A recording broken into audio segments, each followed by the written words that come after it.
Hello, Connecticut, and welcome to the Paid Leave Podcast. The title basically says it all. I'm Nancy Barrow, and I will be delving into this new state program and how it can help you and your family. This podcast will give you information you should know about Connecticut paid leave and maybe just a little bit more. Connecticut paid leave brings peace of mind to your home, family, and workplace. Welcome to the Paid Leave Podcast. July has many pet observances, and here are two of them. July 5th is National Pet Remembrance Day, and July 31st is National Mutt Day. And in addition to that, July is National Lost Pet Prevention Month. And this all leads us to our two guests, Laurie Surprenant and Amy Kenkel from Leaps and Bones, the dog barkery. Welcome to the Paid Leave Podcast, Laurie and Amy. Yeah, thank you. Walk me through your business partnership. How did that start, and how did you figure out what you wanted to do? So we're married, and in '08, we were both corporate people, and I loved my job. I was working in manufacturing and in a position for a local company that ultimately went nationwide. And Amy called me up one day, and I'm going to let her finish the story, and said, I quit my job, and we said, okay, because we always had said we were going to be able to survive on one income. And ultimately what ended up happening was, she can finish the story, but she was baking biscuits for people in the neighborhood. And she looked at me and said, I want to start a dog biscuit company. Like you just did you tell her you were going to quit, or did you just quit and then tell her? No, kind of just said, I'm done. Really? Wow. I applaud you for that. So you called me on the ride home. I did. I said, I'm over it, and I think I'm done with corporate. I'm done with the politics. I'm now done with the politics. I'm ready to do something different and go in a different direction that's going to make ultimately me happy and, bring the environment happier at the end of the day. So. Do you hear everybody going, oh man, I wish I could do that? Well, I don't know if I'd recommend it all the time, but we were in a position where we could financially do that. So the next steps were, okay, you're baking biscuits for everybody in the neighborhood. I need to put together a business plan, because how are we really going to sell biscuits? Because you can't just, who's going to come online? You have to. At the time, SEOs were so critical. It wasn't a continuous scroll. It was page number and things like that. So my background was in marketing and management. So in a week, we created the business plan, went to a local bank and said, this is what we want to do. They said, great, got us an SBA loan. We actually went down to Evergreen Walk on a weekend. We were like, let's just look at spots. And the security guard there, or the head maintenance guy, happened to say, we have a space open. You want to go see it? Opened it up. Within a week, we had a signed lease, a temporary lease. We weren't permanent there until 7 years ago. And ultimately, great. Everything's going well. We're going to open, in October. And then the recession happened, and the SBA pulled the loan. That's 2008. Yeah, we had already signed we had already signed all the paperwork. We couldn't get out of it, at least for a year. So we took everything we had in savings and said, we're going to do this. And that's how the company started. Did you hire other people, or was it just you two at the...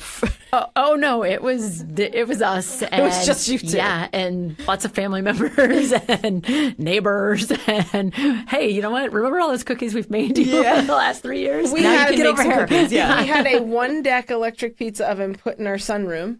And my parents would come over after work. I would get home from work and bake, or go work at the store so Amy could come home and bake.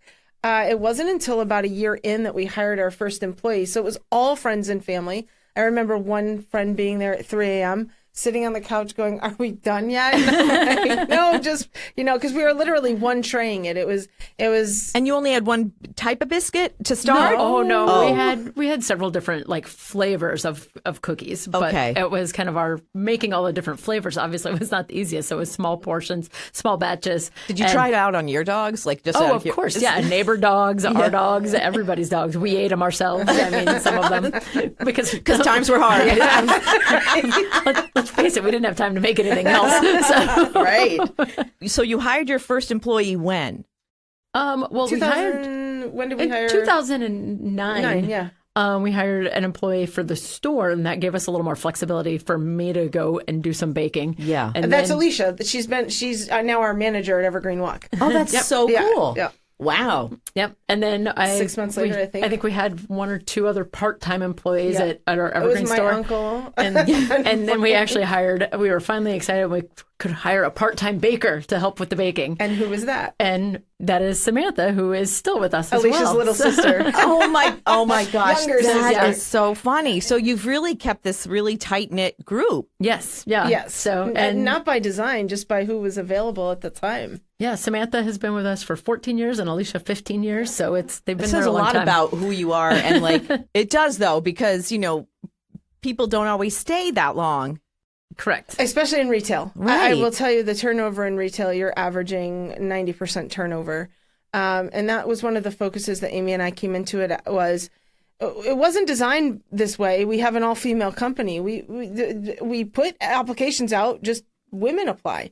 But our focus was on not making people feel like we felt in corporate, because no matter what we did or how we did it, it's never good enough. And so you have, As females. as females, particularly as females, I can cite several instances, but we never wanted to make our employees, whether they were male, female,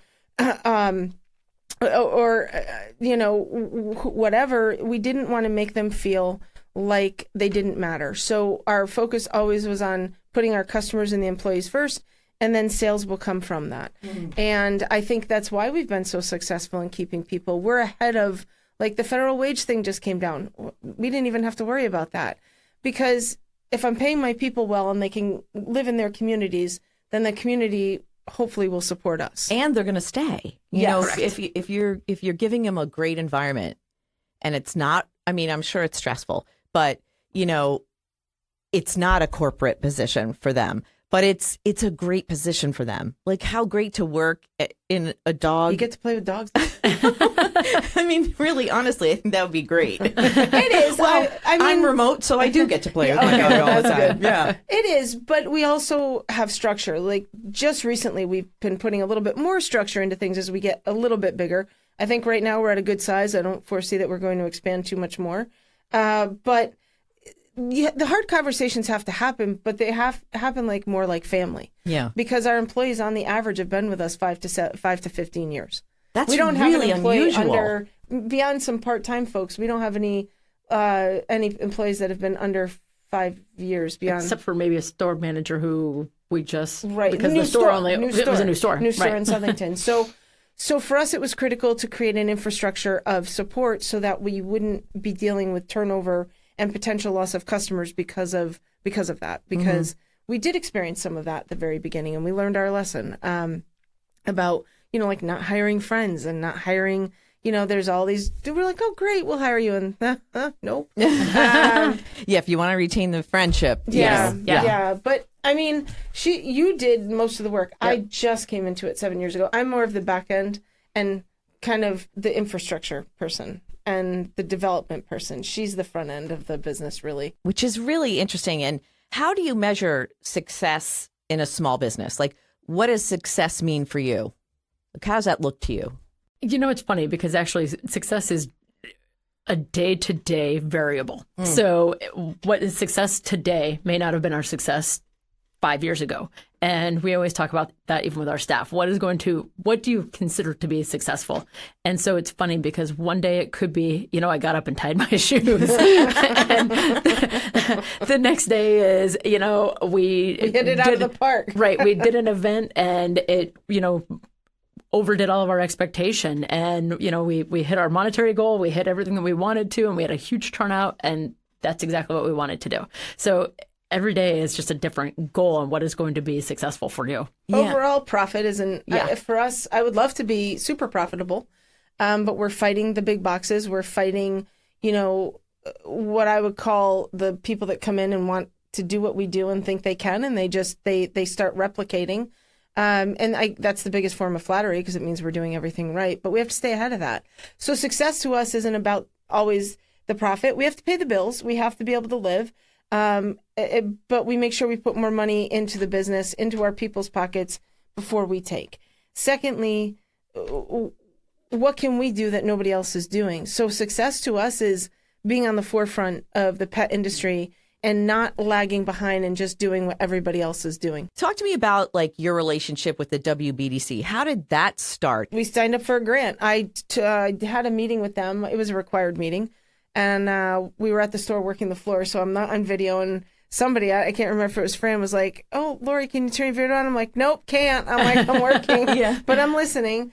And that's how it started. We applied for a grant. They called us and told us we were awarded the grant. And then from there, it was just, it snowballed. I don't know why they keep picking us. Like, I don't know why. We keep saying, like, we're not the best people to be up there. But... No, but I really, you were, though. And so I remembered you guys from her event at the Capitol and you speaking. And I was like, oh, that's so good. That's so good. And that started my mind thinking about it. And then when I saw you at our event, I was like, oh, this is just a slam dunk. I got to have them on. Because I feel like as women, it's really important to support other women. And you really support Connecticut Paid Leave. And we'll get to that as well, because you guys are really big supporters of Connecticut Paid Leave and always have been. And I thank you for that, because I think that's really important as, you know, as industry leaders in a small business, you know, that's really important for us, that Absolutely. Small business really know that this makes them competitive. So I'll talk a little bit to that, because benefits were always important to me. Like every time I went for a new corporate job, I would negotiate my benefits. So I know people think you can't, but you can. Yeah, you can. And healthcare is pretty standard, but I could negotiate my time off, things like that. And so for our folks, everybody gets a certain amount if they're full time, and I know the laws are changing around that too, and we're taking a look at that. But what was important for us was that people knew they could utilize paid time off to take care of something if they had to, whether it be a family member, a child, or what have you. Now, on the flip side, it would come out of their PTO, because that's how it was structured. That's forever. how it works. And then Connecticut Paid Leave came in. And I sat down with all of our employees. I said, look, for $1 a pay period, or however much it was, I said, you are going to be able to, in a year, if something happens, take time off. And you're going to be paid at a rate like you work for a corporation. Okay, you can use up your paid time off. Then you go there and you've got an extended, I think, 12 weeks. So I said, just be cognizant of the fact that in a year, you keep getting that. So every year it flips over. So we explained it to them in a way that it's an added benefit, not an added cost. Right, exactly. Because we are getting older. Our parents are getting older. Their kids are getting older.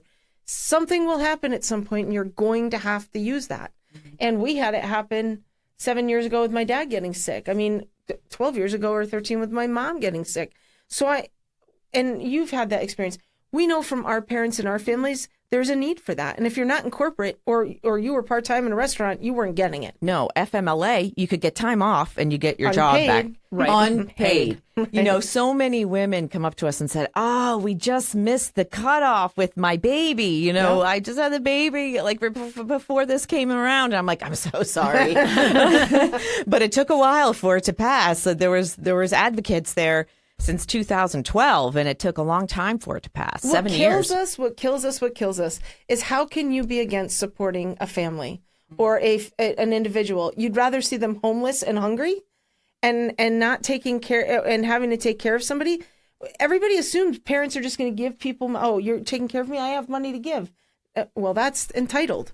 Not all of us have money. And we're business owners and we're not rolling in it. I wish we were, but we're not. So the reality of the situation is you have the haves and the have-nots. The haves never see it, and the have-nots have to deal with it. Yeah. And I do feel that it's so important, like you said, in every aspect of your life, something's going to come up, you know, unfortunately. You know, if it's a baby or you're adopting or you're fostering, those are great. Those are great reasons to take bonding leave, and you get up to 12 weeks. Right. You know, and we're finding that partners are taking 43% of partners are doing it as well. It's amazing. Which is fantastic. And it's probably just going to go up, because the more the word gets out, people are going to say, oh, why not? Right. You know, right. Why not? I'd love to support and have, you know, some time to bond with this child. Yeah. Because they do see a difference. So when you are such a big proponent of Connecticut paid leave. Who was your first employee that used Connecticut paid leave? We had a bakery employee that over the course of 4 months, her grandmother, who was like her mother, had become more and more ill. And what happened was the week before Christmas, got a phone call. They had put her in a rehab center, and the rehab center said, sorry, even though doctors said, no, don't send her home. They said, sorry. And she had full insurance, by the way, through the state. So, and she was the A state insurance, like years ago. Yep. So it paid for everything. They were like, no, she needs to go home. And they literally told our employee, she's coming home this afternoon, figure it out. So she literally was sobbing. So we're like, what's going on? What's going on? She said, they're sending her home to pass away. There's nothing more we can do. So I said, oh my God, go get an advocate, call for hospice, nothing. So they sent her home that afternoon. She had to leave. And she's like, I don't know when I'm going to be back. I'm like, it's okay. So she went home, got everything set up for her grandmother, and they brought her in an ambulance that afternoon. We got the paperwork to her the next day, and she started the process that week. Wow. So it was easy for her. Absolutely simple for us and simple for her. Yeah. And so how long did she take off? The full 12. I love caregiver leave because it doesn't say you have to be blood related. It could be by affinity. So if you're married or not married and, you're just living with someone, but they're like a spouse, you can take time off to care for them if they have a serious health condition. And it doesn't matter, like your best friend who is like family, like my best friend is in LA. If something happened, you can take care of them. So I think our definition of family is so broad that it's really a beautiful thing.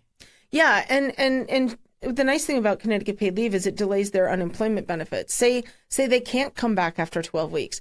They then can utilize the secondary benefit. May not be as much money, but it allows you to extend. So it's really changed the small business workplace that we're not losing people to having to give them a choice of leave or stay, which that happens quite frequently in small businesses, and especially service industry, retail industry. They just don't have the capacity to or the heart to deal with things like that. Not in the past. So yeah, it's a huge benefit for us too as business owners because our other employees see we're like, here you go. Yeah. You need the time, go. It doesn't matter if it just happened today, go. And they really respect that. I think even the employee that did utilize it, she just always told us and still does that she said, you guys have been probably the best bosses I've ever had because you worked with me. I had children. My life was not uncomplicated. And Amy and I, yeah, we have a complicated life, but we don't have kids. So and I think our entire staff rallied around her too. I mean, our entire staff were like, your hands are full. You go do that. We're going to pick up the pieces and make sure that, we make it through the Christmas holiday season. Yeah. It was a week before Christmas. And so there was a lot going on in and she retail. Was a critical member. She was. She did all of the decorating. Like she was like kind of the creative genius behind the candies that we do and things like that. And so it, but everyone kind of picked up the pieces and ran with it. And like we said, she was able to still enjoy the holiday instead of thinking it was going to be an awful time. Yeah.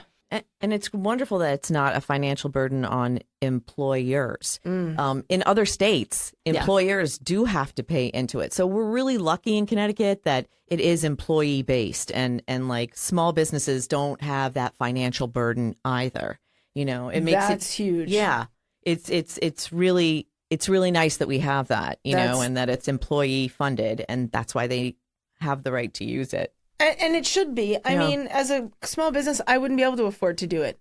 But the employees are paying just to recoup. They're going to recoup it at some point. Yeah. It's not like you're putting money in the bank and you're never going to see it. It's going to come back twofold. What advice would you give to someone who's starting a small business? As a female? Yeah. Don't back down from the banks. They can be buggers. You're a female walking in, there's 10 strikes already against you. A male walks in, he could be wearing joggers. Oh, sir, sit down. Here's the paperwork. Us, we've got to jump through hoops and meet with VPs and all of this process. And then we just get the run around. And we even talked about that at the Capitol. Yeah. The first time we went in, they were like, oh, your dad needs to sign. I'm like, we're 35, 40 years old. We don't need dad to sign for us. Sign. It was disgusting. It was disgusting. Yeah. That's shocking actually. And that's why the WBDC is so great, because Yes. they do offer grants. Correct. Yeah. And they will offer you help. Yeah. Yeah. In fact, we're meeting with them about the upcoming grant for the people who have already gotten a grant. So we're hoping to kind of capitalize on that to increase the productivity. But yeah, it's awful. The one thing I can say about the financial industry is women need to rule it, because I'm sorry, and there need to be more women we're not making the against decisions. men. We are given a different. And we talked to a friend of ours who was male, who walked into the same bank, got a totally different, and his business was just starting out, and we were proven, and he had a totally different path. And I went, so you have to ask yourself, and part of like Connecticut paid leave, no one who supports the women. It's not like we all want to. I mean, I don't want to stay home. I know people that do want to stay home. It's great for you. What I want to do, that's the democracy of the world. What you want to do, you do, and what I want to do, I do. But if you're not supporting women, and you're like, oh, they're the baby makers, they have to stay home. No, they want to bond, but they do want to be in the workforce. So I have seen so much in my career of people being like let go and things like that. It's just women still aren't seen as equals, especially in entrepreneurship. Know your value, put it on paper, and don't deal with a bank that gives you the runaround. Go to the next one. I guarantee there will be a bank that will work with you. But don't take just one bank. Yeah, I think that's really good advice. How can people find you? Where are your locations so that people can find you? Well, our main store is Evergreen Leaps Walk. and Bones, and yes. Leaps and Bones in South Windsor, and that's where we started our first store. Then we're also in Southington, and that's our Leaps and Bones 2 location. That's at Factory Square. Yep, Factory Square. And then because we had those 2 wonderful locations, we needed to expand our baking capacity. And ultimately, we have the Barkery now, the Dog Barkery by Leaps and Bones in Manchester. At the old CC Feeds building. Correct. And so those are our locations, and all of our baking is done in Manchester. And we always encourage people, come in, check us out. You can actually see our bakers in action, see what we're doing, smell the wonderful smells. Maybe not liver day, but most days. And it's amazing to see what actually goes into dog cookies. And everyone says, your bakery is amazingly clean, and we run it like a human bakery. You will come in. I mean, I bet kids would love that. Oh, they definitely. do. We also have a machine that decorates cookies, and when it's running, so usually during the holidays, oh my God, all the guys are like this. That is so cool. And I'm like, I know, right? And we're online, leapsandbones.com. So. Yeah, that was my next question is online. Any final thoughts about Connecticut paid leave and Leaps and Bones? I just think that business owners have to take a step back. I know we're always in the thick of things, especially because we don't have HR people and everybody to handle all of this stuff. To fight against something that's beneficial to your people is, to me, why you should have been in business in the first place. So, and I agree with that. I mean, it's harder to find new staff and train new staff than to keep good staff. And we have proven that. That's why our staff have been with us for so long. You have that rapport. You know that what their strengths and weaknesses are, and you can play according to that. They're not just warm bodies in a position. It's you've got to have your team with you. And ultimately, if I lose them, I'm having to continue to rebuild the team. It's more work on me than anything else. I always tell my managers, and I say, I will go in and clean a bathroom, you clean a bathroom. The point of that is that you are no better than anyone that is an integral part or a cog in that business, because the person that cleans the restrooms, make sure that your customers are happy going into a restroom. The person, and even in corporate, the person that's running the warehouse, make sure that you have product going out the door. So if you look at people in a less judgmental way and not based on old hierarchical, awful lenses, then you'll really understand that we are only as good as the whole. And I mean, even all the way down to our staff. I mean, we've got some terrific staff. We've got some even autistic people we've brought in who we've worked with the state on other programs to get them. We call them differently abled people. Differently able. Their mind works geniusly. It just works differently. That's all. And they are, they have come in and they started with cutting cookies and helping bag. And I mean, some of them have been, one girl in particular has been with us for 6 years now. And she's got her own apartment and everything. And so it's just, we're happy to see her succeed.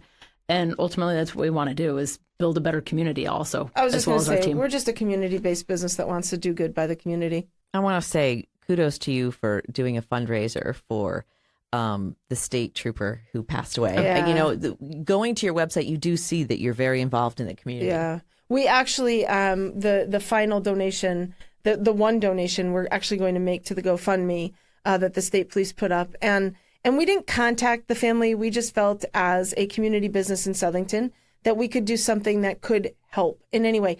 Not try to take over the attention, just how do we get them something that can help? So if they give to us, we should be giving back to them. Yeah. And thank you for using Connecticut Paid Leave. I know that you have We love so you many guys. employees that might be able to use it now if they're having kids, or if they get sick, or Yep. they have to have surgery, Yep. or if they get in a car Yep. accident. You never know. You never know. I tell people every day, you don't know what's going to happen when you walk out the door. Right. Waking up on the right side is a good thing. It is. I want to thank my guests, Laurie and Amy from Leaps and Bones. Thank you so much for being champions of Connecticut Paid Leave. You've been awesome to us, and good luck with your wonderful business. I hope it flourishes. I hope you have more stores that are opening up. Yeah. Well, thank you for having us. Thank I know Amy and I love being able to talk about things that help our employees in the community. So, Well, we thank you so much for always being so generous, and thanks for being on the Paid Leave podcast. yeah, Thank thanks. you. For more information or to apply for benefits, go to ctpaidleave.org. This has been another edition of the Paid Leave podcast. Please like and subscribe so you'll be notified about new podcasts that become available. Connecticut Paid Leave is a public act with a personal purpose. I'm Nancy Barrow, and thanks for listening.